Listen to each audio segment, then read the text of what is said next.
台湾的演唱会这市场是长热，也毋过呢，消费争议也愈来愈侪啊。有民众是投诉讲，伊开5000几箍去买票，结果呢煞坐伫咧边啊，连荧幕都看袂到。也若开2000箍的是还阁较嗨，因为演唱会呢是敢若看到一粒头尔尔。所以消基会是呼吁文化部，就爱来检讨艺文表演票券的定型化的契约，来保障民众的权益。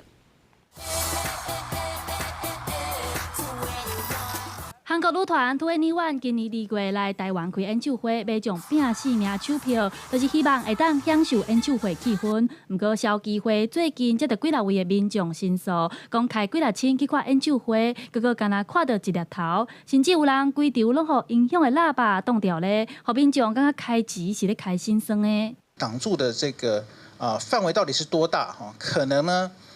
不见得在你购买这个票券的时候，就有清楚的写明。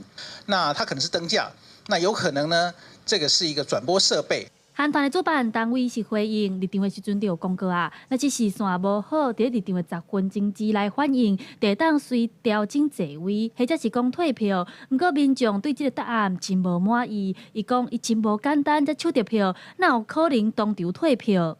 大家可以知道，那个秒杀的这种票我是花了多少力气我才能够进来。你告诉我退票，好像表面上我权利没有受损，好像我花多少钱，然后你退给我多少钱？问题是我为了买这张票花的一些时间精力，怎么去补偿？消基会认为，会有这么侪争议，文化部爱负起责任，因为目前艺文表演票券的契约并无强制规定主办单位，若是视线互物件早着爱甲民众讲，才会造成民众入场的时阵感觉开钱开甲足毋值的。消基会呼吁爱检讨艺文表演票券定型化契约，来保障民众的权益。记者陈亚轩、林旭凯台北报道。